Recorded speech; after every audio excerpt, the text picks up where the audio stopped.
Jadi orang ini nih, dia buat potongan babi kecil, tipis. Satu keping babi saya makan, saya ambil duit 1 ikat 1 juta.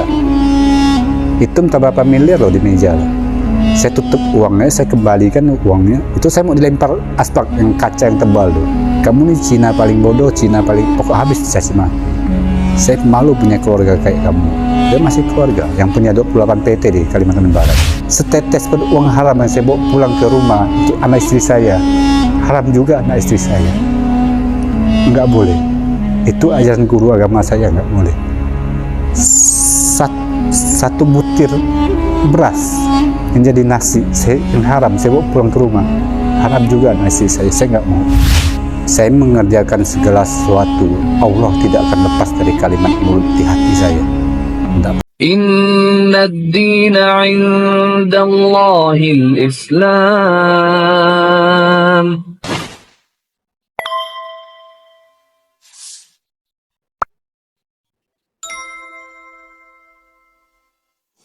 Saya Tionghoa di suku Hakka Pontianak.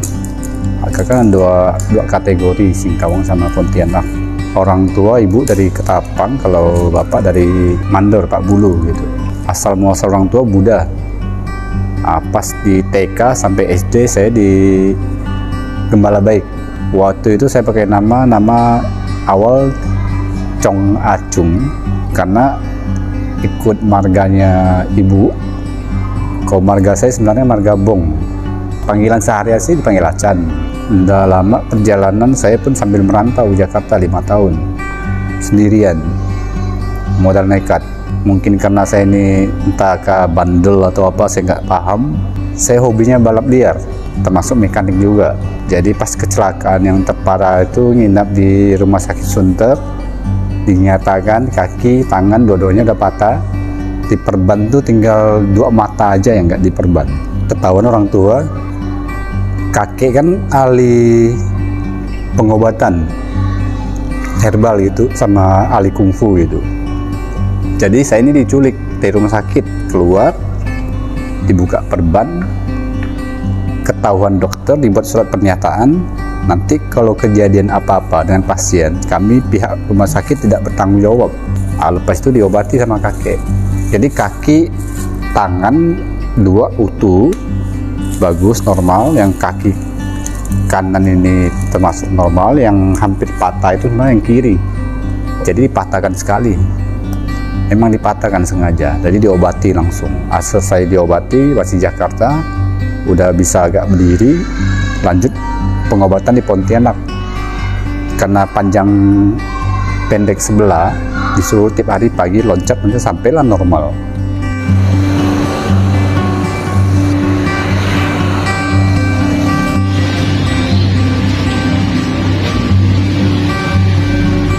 Di saat saya mempelajari Islam dapat mimpi, saya sales aksesoris handphone di grosir saya sekalbar sampai Kalteng. Kadang udah mulai naik rezeki saya tuh kan.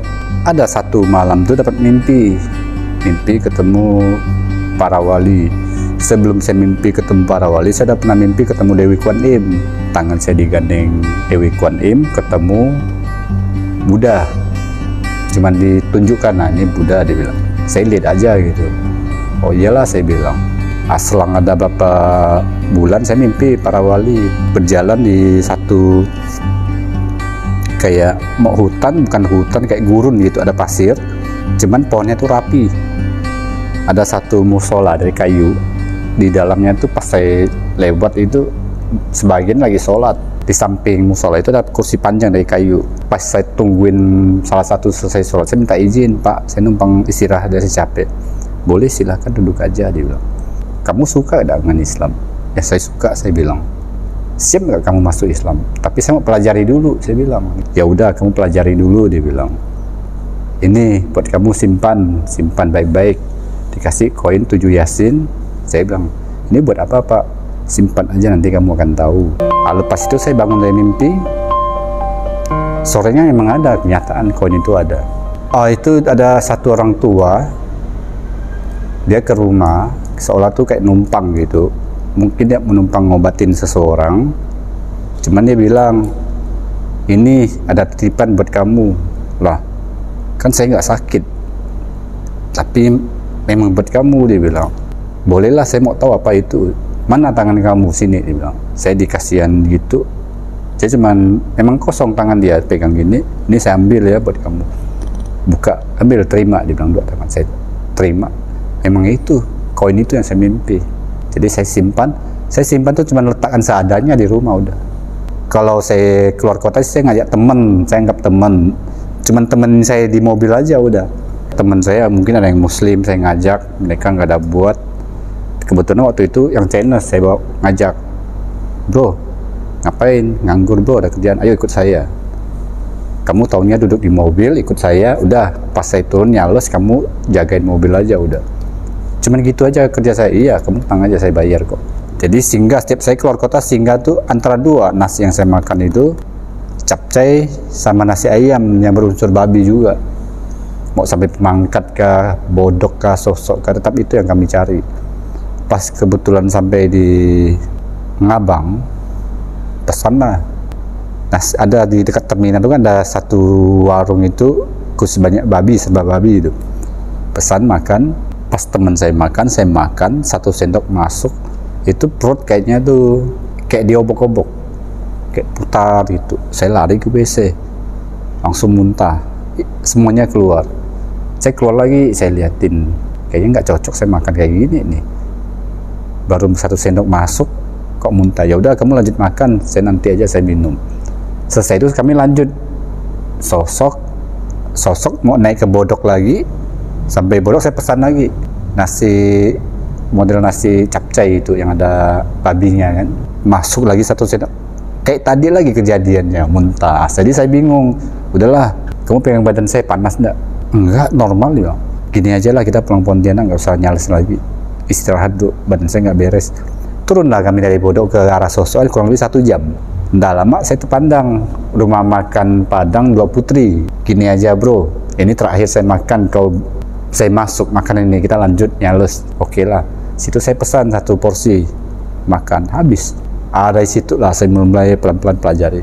Udah keliling lah, barang udah habis, saya turun Pontianak, sampai di rumah tengah malam, tidur, mimpinya lanjut ketemu para wali, cuman nggak seramai itu, cuman 1 orang aja. Jadi gimana hasil penilaian kamu soal Islam? Dia bilang, kamu siap masuk Islam? Boleh, saya bilang. Kamu pikir dulu, siap nggak? Saya siap. Ditanya lagi, kamu siap miskin nggak? Nggak mungkin lah saya miskin, saya agen aksesoris kok, saya bilang. Mobil motor apa ada, mau bank di Pontianak berapa jenis bank, Danamon, BCA, Mandiri, saya ada dana kok. Nggak mungkin saya bangkrut, sebab seorang mualaf tuh dinolkan lagi. Saya siap. Yakin kamu siap? Perjanjian dulu, salaman. Oke, saya siap. Mulai sekarang kamu pelajari Islamnya. Oke, siap. Nggak lama saya salaman, belum 1 minggu mimpi itu, setengah hari langsung tumbang usaha saya. Anggaplah sampai setengah hari, asli bangkrut. Segala mobil apa semua habis. Itu saya termenung kan, mikir, kok kayak gini ya? Padahal saya baru pelajari nih, belum menyatakan saya ini mualaf, belum. Aneh, saya bilang. Ya udahlah, jalani aja seterusnya. Lihat sampai di mana, sebab saya ini tipe orangnya suka tantangan. Saya mau cari tahu apa sih sebenarnya ada di Islam. Saya pelajari. Jadi saya pelajari Islam itu selama 8 tahun. Sering banyak teman-teman dari pegawai negeri datang, bang, kalau mau mualaf kasih tahu saya ya, pokok semua saya lengkapkan. Ingat, dibilang. Oke bang, saya belum waktunya bang, nanti saya mau mualaf saya kasih kabar. Waktu saya menyatakan saya mau pelajari Islam, waktu saya pulang, saya ketemu istri, saya pesan memang, tolong pisahkan piring, sendok, gelas saya untuk saya pribadi. Lah kok begitu bang? Kira kan suami istri? Bukan begitu, saya mau pelajari Islam. Memang begitu kah Islam? Ya memang begitu, saya bilang. Oh iyalah, dia bilang. Kami jalanilah. Istri pun sesuai omongan saya, dia pisahkan piring, sendok saya gitu. Tapi dengan sendirinya, istri semenjak dapat mimpi, belajar juga. Jadi piring kami berdua dipisahkan memang, untuk kami berdua. Anak-anak kami tidak berani maksa, tidak berani. Pas dekat mau Imlek, tetangga kan orang Chinese juga, dia selalu kalau setiap mau Imlek itu kasih misal ada sayur-sayur lah, misal babi kecap apa segala, dikasih ke istri liatin saya, itu namanya rezeki, terimalah saya bilang, walaupun itu babi. Kita cuma berdua aja pelajari Islam, anak-anak kan enggak, saya bilang. Disimpan di meja, kami tutup pakai tulung saji. Memang udah ada 6 waktu itu anak saya, termasuk Sukma yang masih kecil kan. Itu semua masih kecil loh. Nggak lama anak-anak lari keluar, "Pak, minta duit, Pak." "Ngapain?" "Makan Indomie." Lah, bentar ya, saya bilang. Saya tanya istri, anak-anak nggak tahu kasih duit ada sayur. "Ada bang, diliatin." Tapi anak nggak mau makan. "Oh iyalah, belikan mie, kasih mereka makan." Jadi gimana sayurnya? Ya udah, kasih yang tetangga belakang rumah aja. Nggak enak juga kalau rezeki kita buang-buang kayak gitu. Kan sebab tetangga belum tahu bahwa kita nih pelajari Islam. Ya udah, kasih orang yang sebelah belakang rumah yang loya itu kan, diterimanya. Dengan pelan-pelan. Jadi tetangga udah mulai tahu, "Kamu nggak makan babi lagi ya, Chan?" "Iya, nggak lagi, Mak," saya bilang. Saya panggilan Mak kan, karena udah tua. "Maaf ya," saya bilang. "Nggak apa," dia bilang. Pernah dia nitip saya beli babi hutan, tapi saya masih beli kan.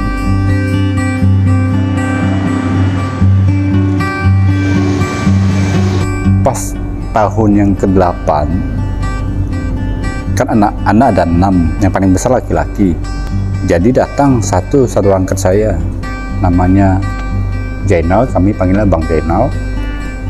Itu anak guru agama saya, termasuk orang tua angkat saya. Kebetulan yang bawa teks ini saudara angkat juga, Muslim juga.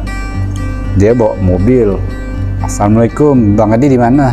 "Ada di Pontianak." "Asing enggak lah." Jadi kami tuh biasa ada ngumpul gitu, saya kumpulin saudara angkat yang Islam. Saya saling bertanya hal agama gitu kan ya, gimana gitu. Jadi tanya, "Gimana Bang Chen, udah siap belum?" "Kayaknya sih udah siap Bang," saya bilang. "Ayolah kamu mulai hari ini. Tapi gimana anak-anak udah siap belum?"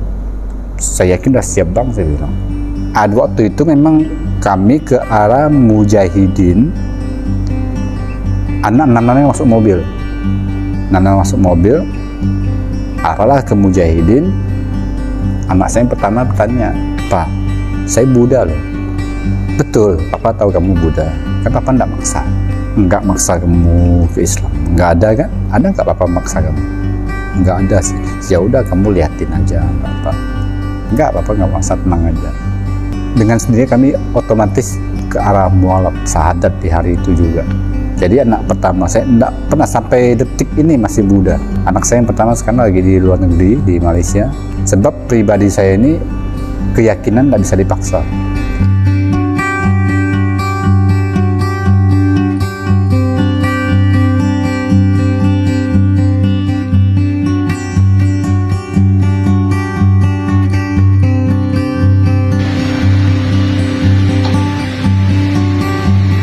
Kalau nomor 2 perempuan masuk Islam, mualaf. 3, 4 itu laki-laki, mualaf juga di hari itu. 5 sama 6 mualaf juga. "Inna a'tainakal kautsar fasholli li rabbika wanhar inna syani'aka huwal abtar." Itu pasti tolak, dibuang. Nggak ada yang sekarang ini. Nggak ada.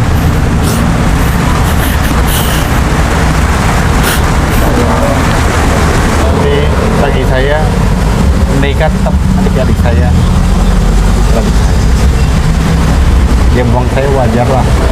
Mungkin hak, dia punya hak kan, hak mereka. Tapi setiap kalau ada masalah mungkin saya turun gitu. Saya di jalan depan gitu. Mungkin di saat sebagian keluarga besar saya tahu nih, saya ini udah Islam, kami dibuang segala penjuru. Mau pihak dari istri kah, pihak dari pribadi saya kah, saudara kandung saya, mereka udah mulai buang. Nggak terima. Bahkan ada yang nggak mau mengakui sebagai abang, adik kandung yang ada di Australia. Cuman kalimat saya cuma satu, kalau kamu tidak mau menganggap saya sebagai abang, itu hak kamu. Tapi ingat satu hal, kamu tetap adik saya, itu aja. Setelah meninggalnya almarhumah istri saya, Jadi pihak mertua ini selalu hasut. Kemarin terakhir saya ke Kaltim, kena hasut segala uang yang saya kirim, gaji saya yang kirim untuk anak-anak, enggak ke anak-anak. Mertua nggak ajari istri saya ke dukun. Dan saya bukan buka aib, enggak. Ke dukun. Waktu itu anak-anak nggak berani cerita, takut. Makanya anak-anak saya yang mulai bercerita ini di saat istri udah meninggal. Berceritalah satu-satu. Sebenarnya kalau istri saya itu bagus orangnya, cuman dia kena hasut aja dari pihak mertua saya. Perhatikan anak nomor 2 yang perempuan di atas nama Cindy ini kasar dengan saya. Saya mau tanya, kamu begitu sebab kamu apa? Saya mau tahu, saya bilang. Diam dia, masuk kamar. Nggak lama saya tanya lagi, besok begitu lagi dia. Dari istri saya meninggal, istri saya anak nomor 2 saya disering lewat WA, ditelepon sama neneknya mertua saya nih. Jadi berkunjunglah dia ke sana. Kadang mau diajak adik-adiknya, saya tahan, nggak boleh, saya bilang. Cukup kamu aja. Jadi pergilah dia, kadang nginap di sana 2 malam, 3 malam. Enggak lama dia menyatakan murtad ke adik-adik dia semua. Kakak sekarang udah ke Kristen loh, dia bilang, udah murtad. Jadi adik-adiknya kasih tahu saya, Pak Cici udah murtad.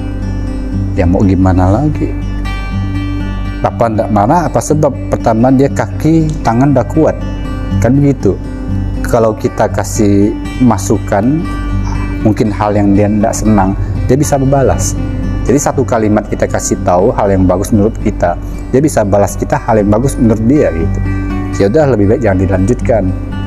Kamu merasa kamu benar, ya udah benarlah menurut kamu. Cuman saya pesan cuma satu ke mereka, termasuk anak saya yang laki-laki yang muda. Pelajarilah agama sedalam mungkin, sedalam-dalamnya. Jadi jangan tahu di luarnya aja. Contoh kalau Kristen maupun Katolik atau Protestan atau gimana ya, perjanjian lama boleh kalian pelajari, jangan kalian taunya perjanjian baru.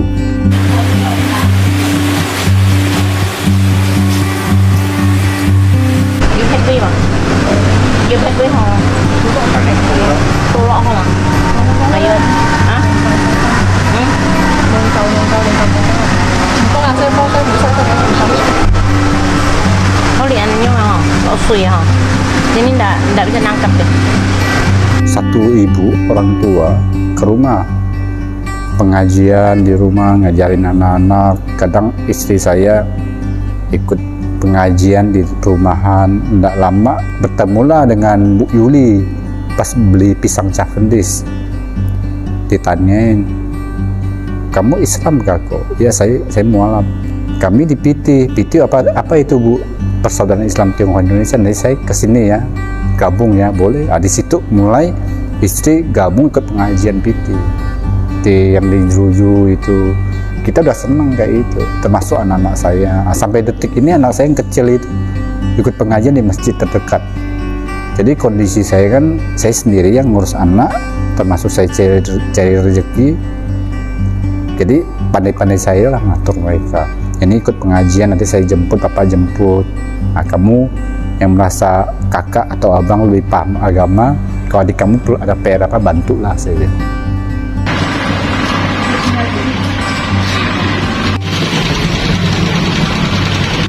Saya kan mekanik motor.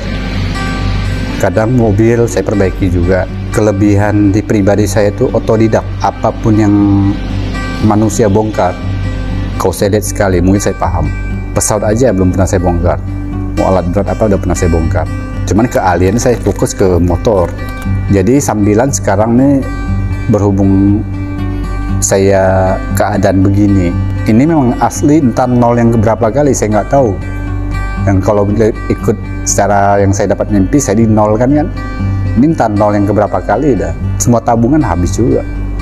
Jadi ini nol, mungkin anggaplah nol yang terakhir. Saya mulai sekarang saya jualan dimsum. Jadi sebagian lapak halaman rumah saya sewakan rumah makan Padang sama pempek. Ini mungkin mau masuk sate lagi. Jadi saya ambil ke minuman. Mereka boleh jualan, tapi saya ambil minuman. Jadi dimsum itu tetap saya jalani gitu.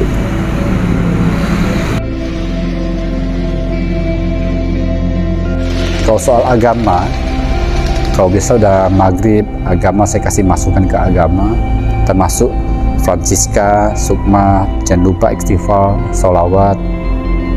Kalau ada kejadian-kejadian gimana, yakin sama Allah. Nah, ada tambahan lagi, kadang mereka udah memahami itu, saya kasih tambahan lagi. Misalnya Anas, Al-Falak, Al-Ikhlas, jangan lupa setiap hari mau diucap itu. Kita nggak tahu salah benarnya kita di mana. Intinya kita kerjakan itu aja udah. Saya pernah diletakkan uang berapa koper loh, isi duit semua. Jadi buka koper tuh satu ikat duit 1 juta. Jadi orang ini nih, dia buat potongan babi kecil, tipis. 1 keping babi saya makan, saya ambil duit 1 ikat 1 juta. Itu entah berapa miliar loh di meja. Saya tutup uangnya, saya kembalikan uangnya. Itu saya mau dilempar aspal yang kaca yang tebal loh. Kamu nih Cina paling bodoh, Cina paling pokok habis saya simak. Saya malu punya keluarga kayak kamu. Dia masih keluarga yang punya 28 PT di Kalimantan Barat. Sebab saya nggak mau sebut namanya. Itu gaji saya ditahan, nggak dibayar loh. Untuk menyakiti saya supaya Islam ini kamu akan sulit. Nah, termasuk di Kaltim terakhir saya dijanjikan dengan ada uang THR. Itu di Kaltim saya status yang driver, pengawas. Cuman saya ada tambahan loh dikasih bos, nangkap orang. Itu nangkap 1 orang bukan di satu lokasi macam di Kalimantan Timur, pedalaman daerah Melak, logging. Itu ada batu bara juga bos, ada nikel juga di Sulawesi. Itu 1 pelakunya ketemu loh, saya lacak. Jadi nyawa saya 1 minggu itu diancam sama orang, sampai orang Kodim jagain saya di mes. Di saat saya merasa punya hasil kerja begini, saya dipercaya dengan bos. Kalau saya mau kaya, kalau di Kaltim Pak, itu uang berapa amplop tebal isinya Pak. Saya tidak perlu gaji bos, sekian juta saya makan duit amplopnya udah kenyang. Ngapain saya mau pakai uang gaji bos? Tapi tidak saya kerjakan. Sebab pikiran saya begini, setetes pun uang haram yang saya bawa pulang ke rumah untuk anak istri saya, haram juga anak istri saya. Nggak boleh. Itu ajaran guru agama saya, nggak boleh.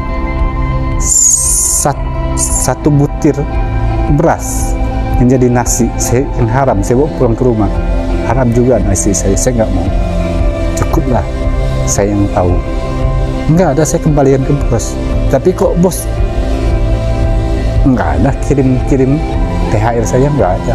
Sampai istri saya meninggal, saya kirimkan resep obat untuk tebus uang, nggak ada duit. Sampai saya jual kompresor saya, ya udah. Tapi gitulah nikmatnya hidup. Jadi nggak ada, awalnya memang kesal, tapi saya pikir balik, kamu manusia gitu kan. Saya menyakiti dia, nanti sakit di hati saya juga, terluka juga saya. Masa bos kita yang dulu sempat bantu kita minjam duit tidak pernah bertanya, langsung kasihan duit. Sekarang gara-gara THR kita mau nyumpah dia, enggak. Kalau saya tipe pendendam Pak, pelaku yang di belakang rumah saya udah selesai, nggak mau saya. Saya dulu mantan penjahat di mana, nggak ada yang tahu. Mereka cuma tahu dikit aja. Saya masuk Islam karena saya mulai belajar tobat saya. Dulu saya nggak ada yang sanggup. Kalau saya nggak senangan si A si B, nggak perlu saya turun tangan Pak. Selesai mereka. Cuma saya nggak mau. Saya udah tobat, nggak mau lagi. Nah ini di saat saya sendiri ngurus anak, jangan anak saya sehelai rambut pun lepas dari badannya. Tolonglah. Kalau bapaknya macam saya mau kalian tampar, silakan. Itu prinsip saya.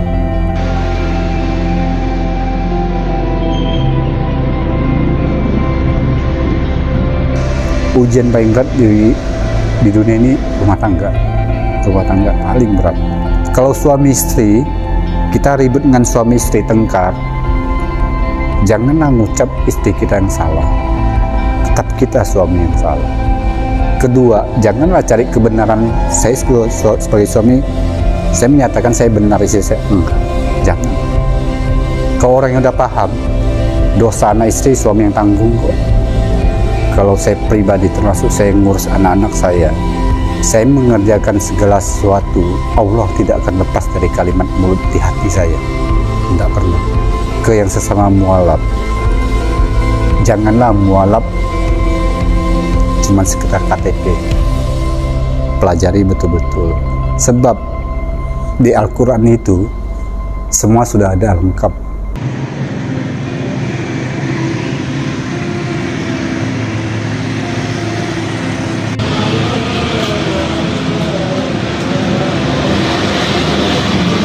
Tadi saya ada usaha dimsum sama minuman, termasuk mekanik motor. Ini kebetulan saya ada tambahan usaha tongkat ali celup untuk kesehatan pria dan wanita. Nah, tinggal saya proses finishing. Kalau bisa ada yang mau bantu saya untuk gimana proses izin atau gimana patenkannya, saya mau benar. Sebab ada saya bawa barangnya. Ya, ini saya proses produksi sendiri. Nah, ini kan belum finishing, ini tinggal dicelup. Ini lagi saya pesan, udah saya dapat logonya. Ini khasiatnya kalau untuk wanita keputihan, kalau untuk anak-anak panas dalam bagus, kalau untuk yang darah tinggi bagus juga, kencing manis bagus juga, sama untuk pria untuk kejantanan itu bagus juga. Ini akar tanaman yang alami, nggak ada efek samping, nggak ada. Cuman satu aja saya pesan, kalau kita ada sakit ma, jangan konsumsi. Boleh minum, cuman di saat saya makan baru minum, sebab ini pahit. Kalau ini kita buat kopi, tambah ini satu saset, kita masukkan seduh sama kopi, jadilah kopi tongkat ali.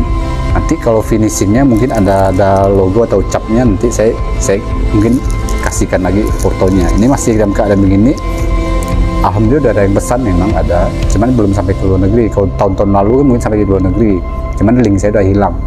Sampai RRC sama Hong Kong yang kemarin pesan, sekarang udah hilang. Iya, kalau ilmu pengobatan sebagian saya tahu dari kakek, dan sebagian ada dari saudara angkat saya, yang bapak angkat saya, saudara anak-anaknya itu. Saya kadang kami sharing, ini buat apa, contoh ini luka gimana atau sakit gimana, ini pakai apa. Jadi intinya begini, obat Chinese sama Bugis tidak jauh beda, sama-sama herbal. Itu sebab ada sejarahnya. Nama saya Francisca, samping saya ada adik saya yang namanya Sukma. Saat ini kelas 3 SD dan kesehariannya sekarang mengaji, dan papa yang mendaftarkannya di TPA. Dulu tuh tak tahu agama Islam tuh kayak gimana gitu. Biasa cuma lihat orang pakai kerudungnya gitu, sama sholat.